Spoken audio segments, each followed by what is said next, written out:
Bago siya naging general, isa muna siyang batang napasuot ng luma't malaking damit, natutunan ang hirap ng buhay sa mga sanglaan ng tondo.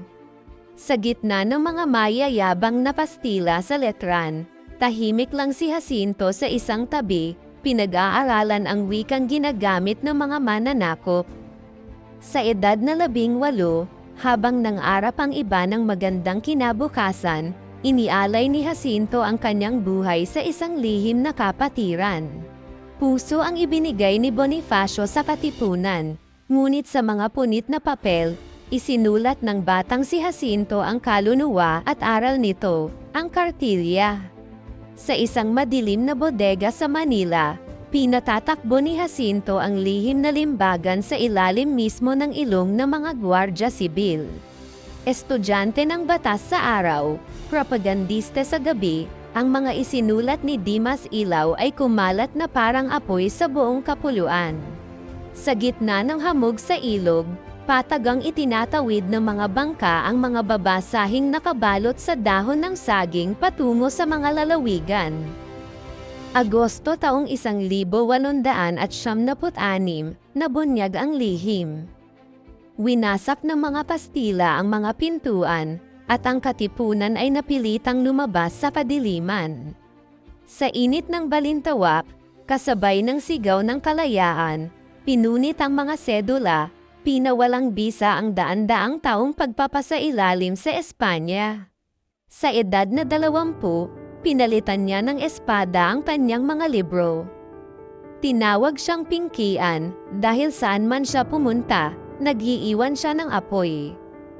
Hindi lang dugo ang digmaan kay Jacinto, dinamit niya ang matematika upang gumawa ng mga encrypted na sulat para sa mga espiya. Pebrero taong 1878, sa putikan ng Laguna, tinamaan ng bala ng Kastila ang hita ng batang general. Habang dumadanap ang dugo sa sementadong palapag ng simbahan ng Magdalena, nag-aabang si Jacinto sa pagdating ng mga kaaway. Nang palibutan ng mga sundalo, hindi dahas kundi talino ang ginamit niya, inilabas ang pekeng dokumento sa pangalang Jose Mercado hanggang sa siya'y talikuran ng kaaway. Ngunit dumating ang pinakamadilim na balita, ang kanyang tagapayo at amang si Bonifacio ay pinatay, hindi ng Kastila, kundi ng kapwa Filipino. Inanyayahan siya ni Aguinaldo na sumali sa bagong pamahalaan. Sinunog ni Jacinto ang sulat, tumanggi siyang makisama sa mga pumatay sa kanyang kapatid. Sa kanyang pag-iisa sa kabundukan, isinulat niya na ang pagpapalit ng dayuhang pinuno sa lokal na mamamatay tao ay hindi tunay na kalayaan. Naging parang multo si Jacinto sa mga kagubatan ng bundok Cristobal, hindi mahuli-huli ng mga sundalong Espanyol. Sa gitna ng usok ng baril at putik, ang mga sandali kasama si Apolinario Diaz ang nagpaalala sa kanyang pagiging isang taong umiibig. 1899, sa pamamagitan ng kanyang teleskopyo, nakita ni Jacinto ang pagdating ng mga barkong Amerikano, nagsimula ang panibagong laban para sa bayan. Hindi bala ang tumapos kay Jacinto, ang sakit na unyon o malaria ang kumapit sa kanyang puyat at pagod na katawan sa gubat ng mahayhay. Puno pa ng ideya ang kanyang isip, ngunit bumigay na ang kanyang katawan. Binitawan ng kanyang nanghihinang mga daliri ang pluma. Sa edad na 23 lamang, pumikit si Emilio Jacinto, ang pagwawakas ng isa sa pinakamatalinong pag-iisip sa kasaysayan ng Asya. Walang grandiosong parangal, tahimik na kinupkop ng kalikasan ang batang general sa ilalim ng mga basang halaman sa mahayhay. Pagkaraan ng ilang dekada, inilabas ang kanyang mga labi upang ibigay sa kanya ang dangal na hindi niya hinanap noong siya'y nabubuhay pa.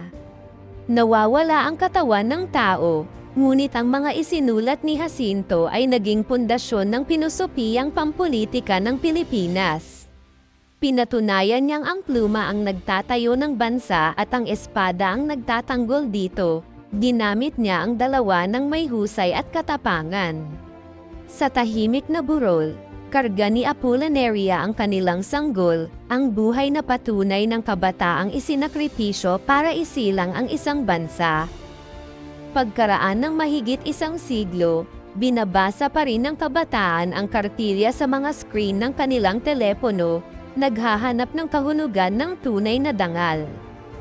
Tinawag siyang utak ng katipunan, ngunit hanggat may Pilipinong lumalaban para sa katwiran at kalayaan, si Jacinto ang mananatiling tibok ng puso nito.